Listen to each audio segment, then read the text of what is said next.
Good morning students. हम लोग last time क्षेत्रमिति का पहला पार्ट देखे थे और उसमें हम लोग पढ़े थे क्या, त्रिभुज के प्रकार। तो हम लोग उसमें भुजा के आधार पे त्रिभुज का दूसरा प्रकार तक पढ़ चुके थे। आज हम लोग पढ़ेंगे त्रिभुज का तीसरा प्रकार और ये भुजा के आधार पे होगा।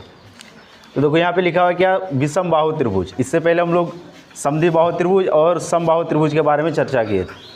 तो देखो इसका परिभाषा क्या लिखा हुआ कि वह त्रिभुज जिसका कोई भी भुजा या कोई भी कोण आपस में बराबर ना हो, मतलब ना ही इसमें कोई भुजा बराबर होगा और ना ही कोई कोण बराबर होगा, तो ऐसा त्रिभुज क्या कहलाएगा, विषम बाहु त्रिभुज। तो जैसे देखो यहाँ पे ये चित्र दिया हुआ है, ए बी बराबर नहीं है, बी सी बराबर नहीं है, ए सी, ये तीन भुजा है, तीनों आपस में बराबर नहीं है। ए बी बराबर नहीं है, बी सी बराबर नहीं है, ए सी, तो तीनों भुजा बराबर नहीं है। ये यहाँ पे कट का चिन्ह आ गया है। उसी प्रकार से कोण ए, कोण बी और कोण सी भी आपस में बराबर नहीं है। तो ये क्या कहलाया, विषम बाहु त्रिभुज, जिसका कोई भी भुजा आपस में बराबर नहीं हो। अब देखो इसका गुण क्या क्या होगा, तो इसका कोई भी माध्यिका आपस में बराबर नहीं होता है, लेकिन समबाहु त्रिभुज में क्या था, माध्यिका आपस में बराबर था। उसी प्रकार से देखो इसका कोई भी लम्ब आपस में बराबर नहीं होता है, तो मतलब इसमें जो तीन लम्ब हम लोग डालेंगे तो वो भी आपस में बराबर नहीं होगा, क्योंकि ये विषम बाहु त्रिभुज है। तीसरा पॉइंट क्या है कि इसका केंद्रक तथा लंब केंद्र भिन्न होता है, मतलब इसका केंद्रक और लंब केंद्र जो आएगा वो अलग अलग होगा। कहने का अर्थ हो गया क्या, अगर ये माध्यिका है तो हो सकता है कि ये इसका लंब हो ऐसे, ठीक है। उसी प्रकार से ये इसका माध्यिका है तो हो सकता है कि इस प्रकार से इसका ये लंब आए, 90 डिग्री यहाँ पे बनाएगा। उसी प्रकार से अगर इधर से ये माध्यिका जा रहा है तो हो सकता है कि इसका लंब इस प्रकार से। तो देखो ये हो गया लंब केंद्र और ये हो गया केंद्रक, तो दोनों अलग अलग हो जाएगा, क्योंकि ये विषम बाहु त्रिभुज है जिसका केंद्रक और लंब केंद्र दोनों अलग अलग होगा। तो ये इसका सारा गुण था। अब हम लोग नीचे देखते हैं कि कोण के आधार पे, सॉरी इसके पहले सबसे पहले त्रिभुज, इसका सूत्र देखो। तो विषम बाहु त्रिभुज का सूत्र देखो क्या आ गया, विषम बाहु त्रिभुज का क्षेत्रफल बराबर √S into S minus A into S minus B into S minus C. अब देखो यहाँ पे क्या लिखा हो कि जहाँ S बराबर त्रिभुज का अर्ध परिमाप, ए बी सी त्रिभुज की प्रत्येक भुजा, त्रिभुज का परिमाप आ गया 2S बराबर ए प्लस बी प्लस सी, और इसका ऊंचाई का कोई पता नहीं है। चलो इस सूत्र को पहले समझते हैं हम लोग, क्योंकि ये एक नया चीज़ आ गया है। तो ऊपर में जो चीज़ लिखा हुआ इसको मिटाते हम लोग। तो चलो इसका सूत्र को देखते हैं। तो ये विषम बाहु त्रिभुज है, इसमें तीन भुजा ए बी और सी, ए बी बी सी और ए सी, ठीक है। हम लोग ए बी को मान लिए ए, बी सी को मान लिए बी और ए सी को मान लिए सी।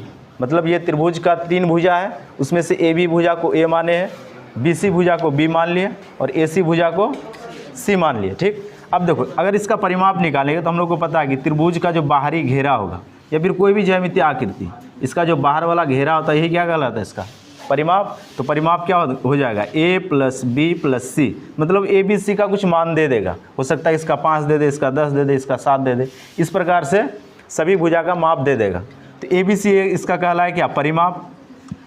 और अर्ध परिमाप मतलब क्या, इसको आधा कर देंगे, मतलब जितना परिमाप आएगा उसका क्या, आधा। और इसी को S से सूचित किया, इसको किससे सूचित किया, ये S से। तो ये S आ गया ना यहाँ पे, ये S समझ में आया ना कि त्रिभुज का जो परिमाप होगा उसका आधा वो कहलाएगा अर्ध परिमाप, और जिसको किससे सूचित किया जा रहा है, यहाँ पे S से सूचित किया जा रहा है। तो अब देखो इसका परिमाप बराबर सूत्र क्या आ गया, a प्लस बी प्लस सी।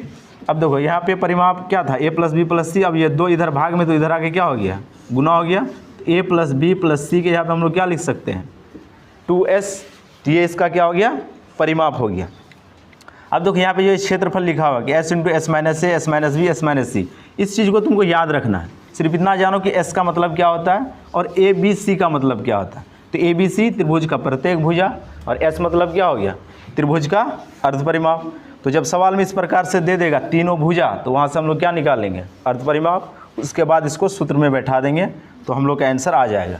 अब इस चीज़ को हम लोग यहाँ पे सिद्ध नहीं कर सकते हैं, ये हम लोग जब आगे क्लास में जाएंगे तो वहाँ पे ये सारा चीज़ को हम लोग सिद्ध करेंगे। सिर्फ इतना जानो कि ये विषम बाहु त्रिभुज का क्षेत्रफल होता है। और एक बात, ये विषम बाहु नहीं, दुनिया में जितना प्रकार का त्रिभुज है, ठीक है ना, त्रिभुज का चाहे जितना प्रकार आ जाए, हम लोग तो अभी तक 6 ही प्रकार का त्रिभुज जानते हैं। अगर उसके अलावे भी कोई प्रकार का त्रिभुज आ जाए तो इस सूत्र पे उसका आंसर निकल जाएगा, मतलब उसका क्षेत्रफल हम लोग निकाल सकते हैं। लेकिन उसमें शर्त क्या रहेगा कि तीनों भुजा दिया हुआ होना चाहिए, मतलब तीनों भुजा ABC का मान हम लोग को मालूम होना चाहिए। अब वो चाहे त्रिभुज कोई भी प्रकार का हो जाए, समबाहु हो जाए, विषमबाहु हो जाए, समद्विबाहु हो जाए, समकोण हो जाए, अधिक कोण हो जाए, कोई भी त्रिभुज आ जाए, इस पे आंसर उसका हम लोग निकाल सकते हैं। तो ये सूत्र समझ में आ गया, ये परिमाप था, ये भी समझ में आ गया। लेकिन ऊंचाई से संबंधित इसके लिए इसका कोई सूत्र नहीं है, मतलब विषमबाहु त्रिभुज का ऊंचाई कैसे निकलेगा, इसके लिए कोई परफेक्ट सूत्र यहाँ पे नहीं होगा। जो सवाल में ऊंचाई बोलेगा उसी को लेकर हम लोग सवाल को बना सकते हैं। तो इसीलिए यहाँ पे ये वाट का चिन्ह दे दिया, मतलब इसके लिए कोई अभी तक सूत्र ज्ञात नहीं है, ठीक है ना। अब हम लोग चलते क्या कि कोण के आधार पर त्रिभुज का प्रकार, पहले ही बताए थे क्या कि भुजा के आधार पर त्रिभुज का 3 प्रकार होता है। तो हम लोग तीनों प्रकार पढ़ लिए, एक पढ़े समबाहु त्रिभुज, दूसरा समद्विबाहु त्रिभुज और तीसरा विषमबाहु त्रिभुज। अब हम लोग चलते हैं यहाँ पे कि कोण के आधार पे त्रिभुज का प्रकार। तो कोण के आधार पे भी त्रिभुज 3 प्रकार के होते हैं। तो पहला प्रकार देखो, न्यून कोण त्रिभुज। इसमें क्या लिखा हुआ है कि वह त्रिभुज जिसका प्रत्येक कोण न्यून कोण हो उसे न्यून कोण त्रिभुज कहते हैं। अब यहाँ पे एक चीज़ को समझना होगा कि न्यून कोण किसे कहते हैं। तो न्यून कोण ये हम लोग 7 में ही पढ़े थे कि वह कोण जिसका मान 0 डिग्री से बड़ा और 90 डिग्री से छोटा हो, इसे हम लोग क्या कहेंगे, न्यून कोण। तो त्रिभुज में ये चीज़ लागू हो गया तो ये क्या बन गया, न्यून कोण त्रिभुज। तो कहने का अर्थ हो गया क्या कि त्रिभुज का प्रत्येक कोना 90 डिग्री से छोटा और 0 डिग्री से बड़ा होगा। अगर ऐसा त्रिभुज आ जाए तो उसे हम लोग क्या बोलेंगे, न्यून कोण त्रिभुज। जैसे देखो ये वाला त्रिभुज जो बना हुआ है, कोण ये 70 डिग्री, 70 एक न्यून कोण है, कोण भी 80 डिग्री, 80 एक न्यून कोण है। उसी प्रकार से कोण सी 30 डिग्री, 30 कौन सा कोण है, न्यून कोण है। तीनों को जोड़ेंगे तो 180 पुर जाएगा। तो त्रिभुज के तीनों कोणों का योग कितना होता है, 180, और तीनों जोड़ के ये पुर गया यहाँ पे, ठीक है। तो प्रत्येक कोण 0 से बड़ा लेकिन 90 से छोटा है, तो ऐसा त्रिभुज क्या कहलाएगा, न्यून कोण। लेकिन यहाँ पे एक बात याद रखना, प्रत्येक कोण, एक कोण नहीं। और कोई बोल दिया क्या कि किसी त्रिभुज का एक कोण 30 डिग्री, तो क्या वो न्यून कोण त्रिभुज होगा, तो ऐसा जरूरी नहीं है, ठीक है ना। इसका प्रत्येक कोण कितना डिग्री का होना चाहिए, 30 डिग्री, 0 डिग्री से बड़ा और 90 डिग्री से छोटा। प्रत्येक कोण, सिर्फ एक कोण के बारे में बोलेगा तो हम लोग वहाँ पे क्लियर नहीं कर सकते क्या न्यून कोण है या फिर और कौन सा कोण है, ठीक है ना। अब यहाँ पे देखो इसका गुण भी नहीं लिखे और ना ही इसका सूत्र लिखे। तो गुण हम लोग इसीलिए नहीं लिखे कि ये सारा गुण हम लोग पहले ही पढ़ लिए हैं। भुजा के आधार पर जो त्रिभुज था वहाँ पर भी लिखा है, त्रिभुज किसे कहते हैं उसमें भी लिखाए थे। तो इसीलिए यहाँ पे इसका ना ही गुण लिखा है और ना ही क्षेत्रफल लिखा है। तो देखो इसका जो सूत्र जो भी आएगा इससे संबंधित वो सारा सूत्र इसी से निकलेगा। तो जिस प्रकार का न्यून कोण त्रिभुज होगा उस प्रकार से यहाँ से सूत्र को हम लोग निकालेंगे। जैसे देखो अगर ये न्यून कोण ये एक न्यून कोण त्रिभुज है, ठीक है ना। और इसमें बोल दिया क्या कि इसका ऊंचाई दे दिया और आधार दे दिया, तो हम लोग 1/2 आधार गुना ऊंचाई में बैठा सकते हैं। अगर तीनों भुजा दे दिया तो ये वाला सूत्र में बैठा सकते हैं। अगर तीनों भुजा बराबर दे दिया तो समबाहु त्रिभुज में बैठा सकते हैं। अगर 2 भुजा बराबर दे दिया तो समद्विबाहु त्रिभुज के क्षेत्रफल में बैठा सकते हैं। तो डिपेंड करेगा कि ये न्यून कोण त्रिभुज भुजा के आधार पर कैसा बन रहा है, ठीक है ना। तो उसके आधार पर यहाँ पे सूत्र आ जाएगा, तो इसलिए यहाँ पे हम लोग सूत्र को नहीं लिखे। अब देखो आगे चलो, समकोण त्रिभुज, इसके बारे में हम लोग को पहले से ही पता है। वह त्रिभुज जिसका एक कोण 90 डिग्री हो, सभी कोण नहीं, कितना कोण, सिर्फ और सिर्फ एक कोण कितना डिग्री होना चाहिए, 90 डिग्री। अगर ऐसा हो गया तो हम लोग क्या बोलेंगे, समकोण त्रिभुज। जैसे देखो यही त्रिभुज बना हुआ है, इसमें एक कोण 90 डिग्री है ये, ठीक है ना। अब देखो ये जो 90 डिग्री है तो इसके सामने वाला जो भुजा होगा ये सबसे बड़ा भुजा होगा और इसका नाम क्या होता है, कर्ण होता है। ये समकोण त्रिभुज का गुण होता है ये, ठीक है। और देखो जो नीचे वाला भुजा होगा इसको हम लोग क्या बोलेंगे, आधार। और ये जो खड़ा भुजा इसको हम लोग बोलते हैं लंब, ठीक है ना। तो समकोण त्रिभुज का सबसे पहले परिभाषा क्या था कि वह त्रिभुज जिसका एक कोण 90 डिग्री हो उसे समकोण त्रिभुज कहते हैं। और तीनों भुजा का नाम जो 90 डिग्री होगा उसके सामने वाला भुजा कर्ण कहलाएगा, जो नीचे वाला भुजा होगा वो आधार, और जो खड़ा वाला रेखा होगा वो लंब कहलाएगा। तो ये था समकोण त्रिभुज। अब सूत्र हम लोग 1/2 आधार गुना ऊंचाई इसमें बैठा सकते हैं। क्यों, क्योंकि देखो ये ऊंचाई है जिसको हम लोग लंब बोलते हैं, वही क्या होता है ऊंचाई, और इसका ये आधार नीचे दिया हुआ है। तो 1/2 आधार गुना ऊंचाई इसमें हम लोग लगा सकते हैं।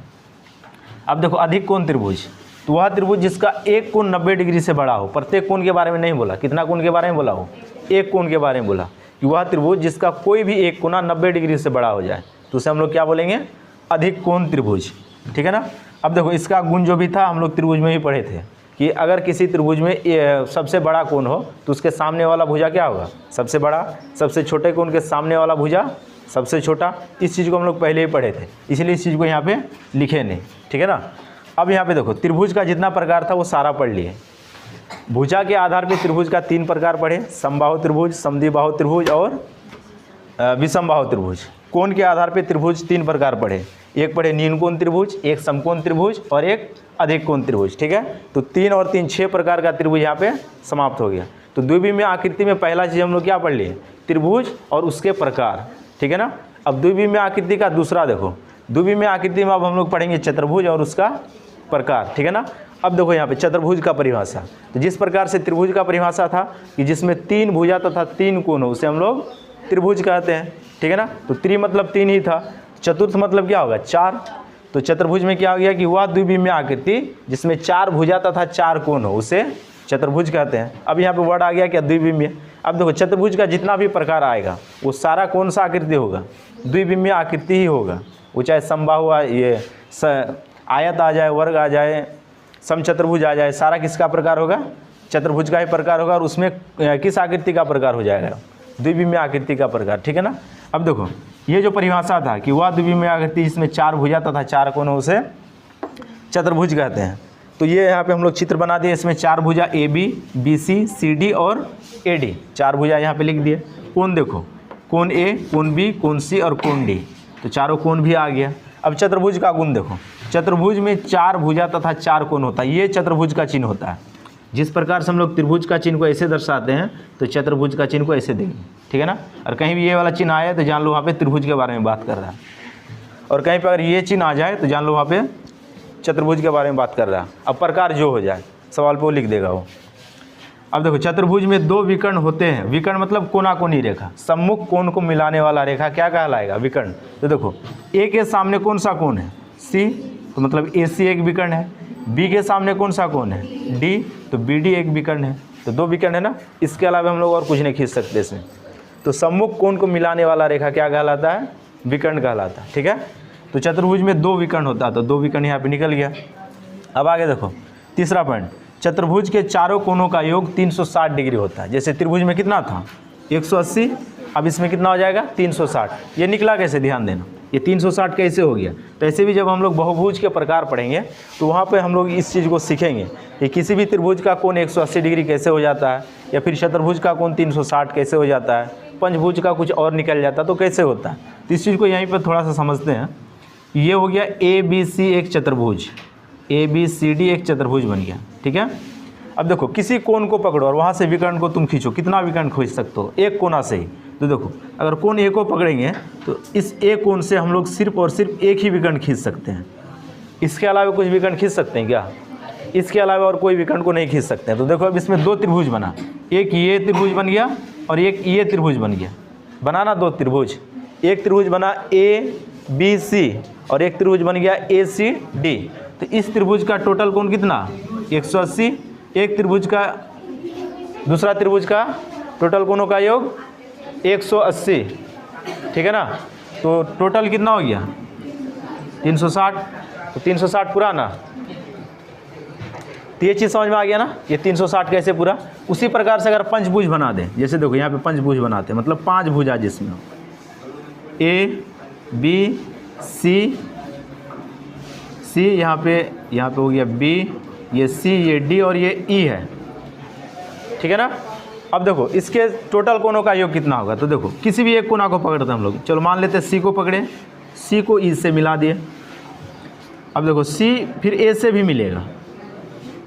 अब इसके अलावा C को हम लोग किसी से नहीं मिला सकते, इसके अलावा A को C को किसी से मिला सकते हैं क्या, संभव नहीं है। अब देखो इसमें कितना त्रिभुज बना, 1 2 3, तो 3 त्रिभुज के कोणों का योग 540 डिग्री। इस प्रकार से हम लोग जब बहुभुज का प्रकार पढ़ेंगे तो वहाँ पे हम लोग इस प्रकार से डिग्री को निकालेंगे। ठीक है ना। लेकिन यहाँ पे सिर्फ तुमको याद रखना क्या कि चतुर्भुज के चारों कोणों का योग 360 डिग्री होता है। ये चीज़ समझ में आ गया ना। अब आगे चलो, अब आ गया क्या यहाँ पे सूत्र। तो पहला सूत्र देखो, चतुर्भुज का क्षेत्रफल बराबर देखो क्या लिखे हैं, 1/2 गुना आधार गुना H1 जोड़ H2। चलो ये तो समझ में आ गया कि ये आधार है, जिसमें लंब रहेगा वही क्या कहलाएगा, आधार।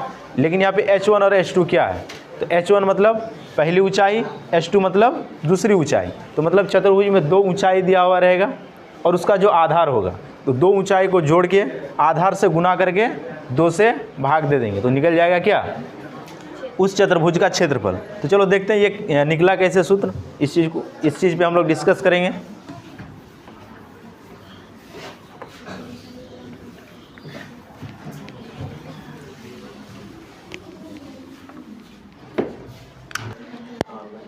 और अब देखो यहाँ पे ABCD एक चतुर्भुज है, उसका एक विकर्ण BD है।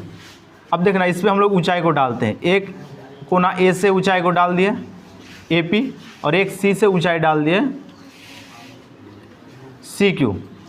अब देखो ये त्रिभुज का क्षेत्रफल, इसमें आधार मालूम है BD और इसका ऊंचाई क्या है AP, तो इस त्रिभुज का क्षेत्रफल क्या हो जाएगा, मतलब ABD, इस त्रिभुज का क्षेत्रफल 1/2 आधार कितना हो जाएगा BD, इसी पे ऊंचाई है ना, और ऊंचाई AP प्लस, अब देखो ये वाला त्रिभुज का क्षेत्रफल, त्रिभुज BCD, अब इसका क्षेत्रफल देखना 1/2, इसका भी आधार वही है BD और ऊंचाई इसका क्या हो गया CQ। अब पूरा किसका निकल गया क्षेत्रफल, ये पूरा निकल गया चतुर्भुज का क्षेत्रफल। ये त्रिभुज का क्षेत्रफल निकाल लिए, इसका ये ऊंचाई था, इस त्रिभुज का क्षेत्रफल निकाल लिए, ये इसका ऊंचाई था। अब इस दोनों क्षेत्रफल को जोड़ेंगे तो किसका क्षेत्रफल आ जाएगा, ये चतुर्भुज का क्षेत्रफल आ जाएगा। अब देखो इस दोनों से कॉमन क्या आ जाएगा, 1/2 और BD दोनों में है ना सेम, 1/2 BD 1/2 BD। अब देखो इस जगह पे क्या बच गया AP प्लस इस जगह पे बचा CQ, 1/2 BD आधार था तो यहाँ पे आधार लिख दिए थे हम लोग सूत्र में, और देखो AP इस त्रिभुज का पहला ऊंचाई को H से सूचित करते हैं तो H1, और CQ इस त्रिभुज का ऊंचाई इसको सूचित करते हैं H2 से, H से तो H2, दोनों का ऊंचाई अलग अलग है। तो सूत्र बन गया क्या, 1/2 आधार गुना पहला ऊंचाई जोड़ दूसरा ऊंचाई। ये चीज़ समझ में आ गया ना, ये सूत्र, ठीक है ना। अब देखो आगे देखो, चतुर्भुज का परिमाप बराबर भुजाओं का योग, तो जितना भुजा होगा सारा को जोड़ देंगे तो वो निकल जाएगा क्या, चतुर्भुज का परिमाप। तो देखो ये चतुर्भुज का कोई प्रकार नहीं आया, इसलिए सूत्र इस प्रकार से बना इसका। जब चतुर्भुज का प्रकार हम लोग पढ़ेंगे तो उसमें सूत्र क्या हो जाएगा, इसका अलग अलग आएगा। तो यहाँ तक सभी को समझ में आ गया होगा। तो चलो अब हम लोग आगे चलते हैं।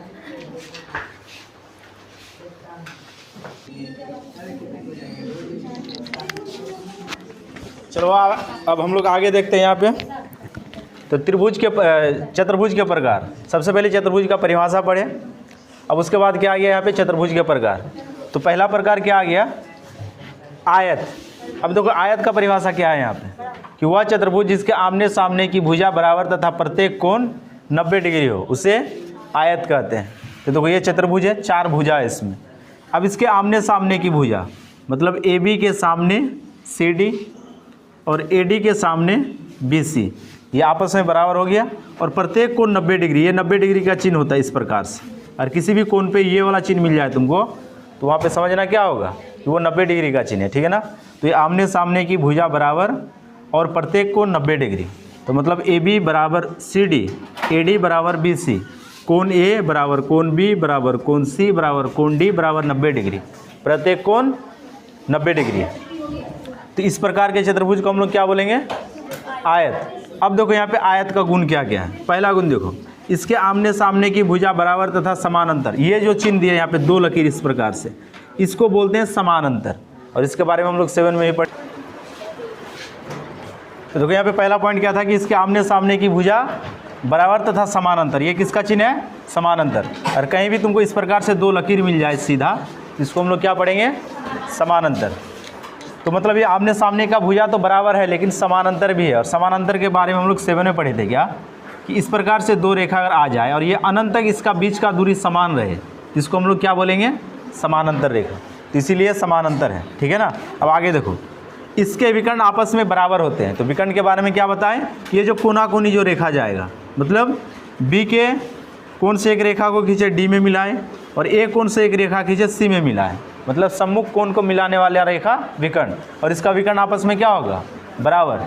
तो कहने का अर्थ क्या हो गया कि AC बराबर BD, दोनों विकर्ण आपस में इसका बराबर है। अब देखो तीसरा पॉइंट, इसके सम्मुख कोण तथा आसन कोणों का कोण समान होता है।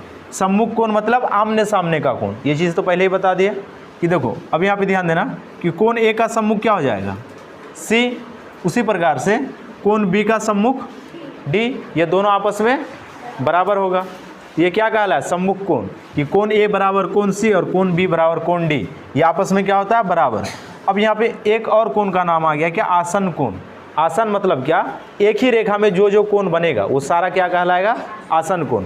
अब देखो ए बी रेखा पे दो कोण बना, एक ए कोण बना और एक बी कोण बना, तो ए और बी कौन सा कोण कहलाएगा, आसन कोण, ये आपस में बराबर। उसी प्रकार से देखो बी और सी, एक कोण बी बना और एक कोण सी बना, किस रेखा पे, बी सी रेखा पे, मतलब बी और सी कौन सा कोण होगा, आसन कोण, ये आपस में बराबर। उसी प्रकार से सी डी रेखा पे भी दो कोण बना, एक सी पे बना और एक डी पे बना, तो एक रेखा पे दो कोण और दोनों कौन सा कोण कहलाएगा, आसन कोण, और ये दोनों आपस में बराबर। उसी प्रकार से ए डी रेखा पे कोण ए बना और कोण डी बना, ये दोनों कोण क्या कहलाया, आसन कोण, और ये आपस में बराबर। तो ये पॉइंट समझ में आ गया ना। तीसरा पॉइंट, ये सम्मुख कोण तथा आसन कोण आपस में समान होते हैं या फिर बराबर होते हैं। अब देखो अगला पॉइंट डी में, इसके सम्मुख कोण तथा आसन कोणों का योग 180 डिग्री होता है। मतलब इसका जब सम्मुख कोण को जोड़ेंगे तो 180 डिग्री और आसन कोण को भी जोड़ेंगे तो 180 डिग्री। देखो कोण ए और कोण सी, ये सम्मुख कोण है, कोण ए का मान 90 डिग्री है क्योंकि समकोण है ना ये, कोण सी का मान भी 90 डिग्री है, तो 90 + 90 कितना हो गया, 180। तो मतलब सम्मुख कोणों का योग 180 डिग्री होता है।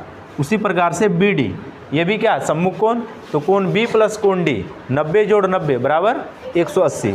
उसी प्रकार से देखो इसके आसन कोणों का योग भी 180 डिग्री होता है। तो ए बी रेखा पे ए और बी आसन कोण है, ए 90 डिग्री, बी 90 डिग्री, 180 पुर गया। उसी प्रकार से बी सी रेखा पे कोण बी और कोण सी आसन कोण है, कोण बी 90, कोण सी 90, 180 पुर गया। उसी प्रकार से सी डी रेखा पे कोण सी और कोण डी आसन कोण है, सी में 90 डिग्री और डी में 90 डिग्री, तो 90 + 90 180। और लास्ट में ए डी रेखा पे भी दो कोण है, तो ए और डी आसन कोण है, ए 90 और डी 90, दोनों का योग 180। तो ये पॉइंट भी समझ में आ गया। तो यहाँ पे जितना पॉइंट था इसके गुण से संबंधित सारा पॉइंट सबको समझ में आ गया ना। अब चलते हम लोग आगे की ओर। देखो अब यहाँ पे सूत्र आ गया, जिस प्रकार से त्रिभुज का परिभाषा पढ़े, उसका गुण पढ़े और लास्ट में सूत्र पढ़े, उसी प्रकार से चतुर्भुज का परिभाषा पढ़े, उसके बाद इसका गुण पढ़ लिए। अब इसका क्या पढ़ेंगे हम लोग, सूत्र को देखेंगे। अब देखो पहला सूत्र क्या है, आयत का क्षेत्रफल। तो आयत का क्षेत्रफल क्या आ गया यहाँ पे, लंबाई गुना चौड़ाई।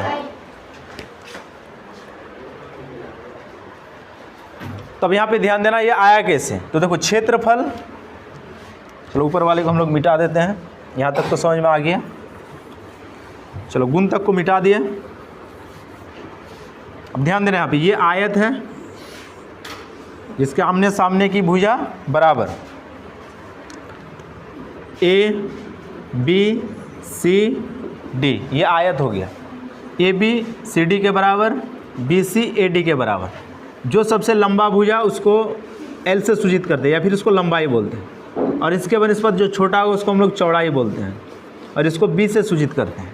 तो इस दोनों का गुणनफल क्या कहलाएगा, आयत का क्षेत्रफल, मतलब लंबाई गुना चौड़ाई, ये इसका क्षेत्रफल कहलाता है। ठीक है ना। जब दोनों बीमा को गुना कर देंगे लंबा और चौड़ा को, तो क्या निकल जाएगा, उसका क्षेत्रफल निकल जाएगा। तो ये चीज़ समझ में आ गया। अब आगे देखो, आयत का परिमाप बराबर 2 गुना लंबाई और चौड़ाई। तो परिमाप के बारे में क्या बताए थे कि कोई भी आकृति हो उसके बाहर का घेरा, मतलब उसके बाहर में जितना भुजा है अगर सभी को जोड़ देंगे तो वो क्या कहलाएगा, उसका परिमाप कहलाएगा। तो देखो ये आयत है, आयत में 2 लंबा है, एक ये लंबा है और एक ये लंबा है। तो 2 लंबाई मतलब 2 गुना लंबाई, लंबाई को 2 बार जोड़े, प्लस चौड़ाई भी इसमें 2 बार है, एक BC चौड़ाई है और एक AD चौड़ाई है, तो इसको भी हम लोग 2 बार जोड़े। अब इस दोनों से कॉमन क्या आ गया, 2, ब्रैकेट में क्या बच गया, लंबाई जोड़ चौड़ाई। ये चीज़ समझ में आ गया ना। तो ये सूत्र आसान है कि 2 गुना लंबाई जोड़ चौड़ाई, मतलब लंबाई को 2 बार और चौड़ाई को 2 बार जोड़ के आंसर हम लोग का क्या निकल जाएगा, इस आयत का परिमाप, या फिर लंबाई और चौड़ाई को जोड़ दो और 2 से इसको गुना कर दो तो निकल जाएगा क्या, इस आयत का परिमाप। अब आगे देखो, आयत का विकर्ण बराबर क्या आ गया, √L² जोड़ B², मतलब √, लंबाई का स्क्वायर जोड़ चौड़ाई का स्क्वायर। ये कैसे आया होगा, तो देखो आयत का विकर्ण आपस में बराबर, ये हम लोग को पता है ना। तो इधर से विकर्ण खींचो या फिर इधर से खींचो, दोनों विकर्ण आपस में बराबर होता है। अब देखो ये हो गया लंबाई और ये हो गया इसका चौड़ाई। अब बोला इसको निकालो। अब ये कितना डिग्री है यहाँ पे, ये 90 डिग्री, हम लोग पहले भी इसको पढ़े, ये 90 डिग्री है। तो अब यहाँ पे ध्यान देना, अगर ये 90 डिग्री हो गया तो ये समकोण त्रिभुज बन गया। ये कौन सा त्रिभुज बना? समकोण। ये इसका विकर्ण, ये इसका कर्ण कहलाएगा। समकोण त्रिभुज के लिए कर्ण है, लेकिन इस आयत के लिए क्या है? ये विकर्ण है। तो समकोण त्रिभुज के लिए कर्ण है, और समकोण त्रिभुज में सबसे बड़ा भुजा कर्ण। तो सबसे बड़ा भुजा का वर्ग, अब इसको पाइथागोरस त्रिक में बैठाएंगे, जैसे हम लोग इसको पहले भी बनाए थे। तो कर्ण का स्क्वायर बराबर लंबाई का स्क्वायर जोड़ चौड़ाई का स्क्वायर। पाइथागोरस त्रिक यही था कि जो सबसे बड़ा संख्या उसका वर्ग और जो दो संख्या बचा उसका वर्ग करके जोड़ दो, दोनों बराबर, तो क्या कहलाएगा? वो पाइथागोरस त्रिक। तो सबसे बड़ा कर्ण था, कर्ण का वर्ग बराबर लंबाई का वर्ग जोड़ चौड़ाई का वर्ग। अब ये देखो, कर्ण का वर्ग उधर जाके क्या हो गया? रूट हो गया। तो निकल गया क्या? लंबाई का स्क्वायर जोड़ चौड़ाई का स्क्वायर। समझ में आ गया ना ये चीज़? तो यही यहाँ पे निकल गया क्या? ये निकला। तो ये आयत से संबंधित ये इसका विकर्ण था, जिसका सूत्र क्या आ गया? रूट अंडर एल स्क्वायर जोड़ बी स्क्वायर। ठीक है, तो ये था आयत से संबंधित इसका परिभाषा, इसका गुण और इससे संबंधित इसका सूत्र। तीनों चीज़ के ऊपर हम लोग डिस्कस कर लिए। अब चतुर्भुज का हम लोग दूसरा प्रकार चलते हैं, समानांतर चतुर्भुज। तो समानांतर चतुर्भुज का सबसे पहले यहाँ पे परिभाषा देखो क्या लिखा हुआ है कि वह चतुर्भुज जिसके आमने सामने की भुजा बराबर तथा समानांतर हो, लेकिन कोई भी कोण समकोण ना हो। जिस प्रकार से आयत में आमने सामने का भी भुजा बराबर है, लेकिन इसका प्रत्येक कोण समकोण मतलब 90 डिग्री है। लेकिन इसमें ऐसा नहीं है। इसमें क्या है कि इसके आमने सामने का भुजा बराबर और समानांतर होगा, लेकिन इसका कोई भी कोण समकोण नहीं होगा। बस इतना ही अंतर है आयत में और समानांतर चतुर्भुज में। तो ये क्या कहलाएगा? समानांतर चतुर्भुज।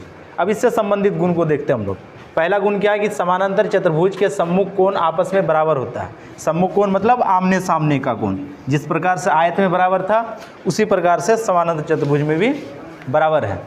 फिर उसी प्रकार से दूसरा पॉइंट में क्या है कि आसन कोणों का योग 180 डिग्री, मतलब एक रेखा पर बना कोण आसन कोण। जैसे कि कोण ए कोण बी एक ही रेखा पे है, आसन कोण। उसी प्रकार से कोण बी और कोण सी आसन कोण, कोण सी और कोण डी आसन कोण, कोण डी और कोण ए आसन कोण। जब इसको आपस में जोड़ेंगे तो बराबर में 180 डिग्री आएगा। और अगला पॉइंट क्या है कि इसके विकर्ण आपस में बराबर नहीं होते हैं। जिस प्रकार से आयत का विकर्ण आपस में बराबर था, उसी प्रकार से इसका विकर्ण आपस में बराबर नहीं होगा। तो ये समानांतर चतुर्भुज का गुण था। अब देखो इससे संबंधित इसका सूत्र देखो। तो समानांतर चतुर्भुज का क्षेत्रफल बराबर आधार गुना ऊंचाई। तो ये यहाँ पे ध्यान देना, ये समानांतर चतुर्भुज है ए बी सी डी।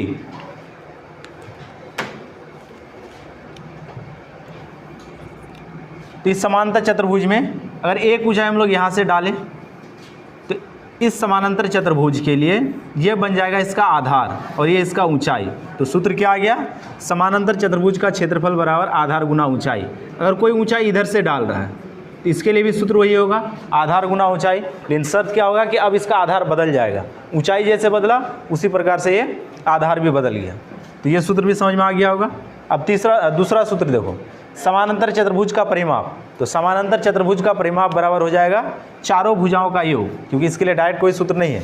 जैसे आयत में हम लोग पढ़े क्या, 2 गुना लंबाई जोड़ चौड़ाई, लेकिन समानांतर चतुर्भुज में ऐसा कोई डायरेक्ट सूत्र नहीं है। इसके लिए क्या आ जाएगा? चारों भुजाओं का योग।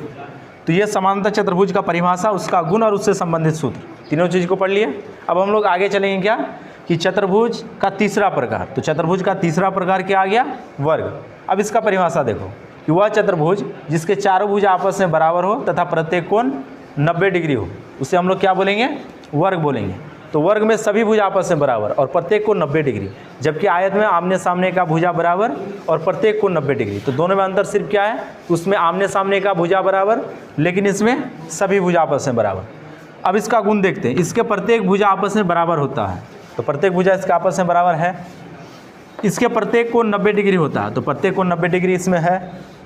हाँ, इसके आसन कोण तथा सम्मुख कोण बराबर होते हैं। जिस प्रकार से आयत का आसन कोण और सम्मुख कोण बराबर था, उसी प्रकार से वर्ग का भी आसन कोण और सम्मुख कोण आपस में बराबर होता है। अगला पॉइंट कि इसके आसन तथा सम्मुख कोणों का योग 180 डिग्री होगा। मतलब आसन कोण को जोड़ेंगे तो भी 180 डिग्री, सम्मुख कोण को जोड़ेंगे तो भी 180 डिग्री, जिस प्रकार से आयत में था। और लास्ट पॉइंट क्या है कि इसके विकर्ण आपस में बराबर होते हैं। विकर्ण मतलब कोना कोनी वाला रेखा, ए बी से डी और ए से सी, ये इसका विकर्ण कहलाता है और ये आपस में बराबर होता है। अब देखो इससे संबंधित सूत्र देखो, ये सारा इसका गुण था जिसको हम लोग पढ़ लिया यहाँ पे। अब इससे संबंधित सूत्र देखो, वर्ग का क्षेत्रफल बराबर। तो देखो यहाँ पे ये एक वर्ग बना हुआ है। अब इसका क्षेत्रफल हम लोग कैसे निकालेंगे? तो वर्ग में लंबाई और चौड़ाई आपस में बराबर होता है। लंबाई के यहाँ पे चौड़ाई लिखो या फिर चौड़ाई के यहाँ पे लंबाई लिखो, कुछ फ़र्क नहीं पड़ता क्योंकि दोनों आपस में बराबर। तो जैसे हम लोग देखेंगे इस वर्ग में, तो ये बन गया समकोण त्रिभुज। तो समकोण त्रिभुज में वर्ग का विकर्ण कर्ण बन जाएगा और कर्ण समकोण त्रिभुज का सबसे बड़ा भुजा। तो कर्ण का स्क्वायर बराबर अन्य दोनों भुजाओं के वर्गों का योग। ये पाइथागोरस थ्योरम में हम लोग पहले भी पढ़े हैं। तो एक्स स्क्वायर जोड़ एक्स स्क्वायर, तो 2x स्क्वायर, ये कर्ण का स्क्वायर इधर जाके रूट हो गया, तो रूट 2 रह गया और एक्स स्क्वायर का सिर्फ x निकला, तो रूट 2 गुना x हो गया। तो ये क्या निकल गया? वर्ग का ये निकल गया विकर्ण, रूट 2 गुना भुजा। अब इसका देखो क्षेत्रफल, क्षेत्रफल में क्या हो गया? भुजा गुना भुजा, क्योंकि इसका लंबाई और चौड़ाई आपस में बराबर। तो किसी भी आकृति का 2 बीमा को अगर गुना कर देंगे तो उसका क्षेत्रफल कहलाता है। तो ये एक आकृति था, इसका 2 बीमा को गुना कर दिया, मतलब लंबाई और चौड़ाई दोनों आपस में बराबर, तो इसीलिए भुजा एक ही प्रकार का है। तो भुजा गुना भुजा, भुजा स्क्वायर। इसका परिमाप में देखो 4 गुना भुजा, चारों भुजा इसका बराबर, तो चारों भुजा को ना जोड़ के 4 से उसको गुना कर देंगे तो निकल जाएगा इसका क्या? परिमाप। और विकर्ण तो हम लोग यहाँ से समझ गए। तो आई होप कि ये सारा चीज़ आप लोगों को समझ में आ गया होगा। अब इसमें 2 प्रकार का चतुर्भुज और बच रहा है। एक हम लोग पढ़ेंगे समचतुर्भुज और एक पढ़ेंगे समलंब चतुर्भुज, तो उसके बारे में हम लोग आगे डिस्कस करेंगे। तो आज के लिए वीडियो को यहीं पे समाप्त करते हैं। और एक बात कि ये जो वीडियो यूट्यूब पे डाला जा रहा है, तो उस चैनल के नीचे आपको टेलीग्राम का लिंक मिलेगा। आप सभी बच्चे उस टेलीग्राम के लिंक से ज्वाइन हो जाइए, ताकि आपको कोई भी प्रॉब्लम हो तो आप वहाँ पे शेयर कर सकते हैं, तो आपको वहीं से उत्तर उसका मिलेगा। Thank you.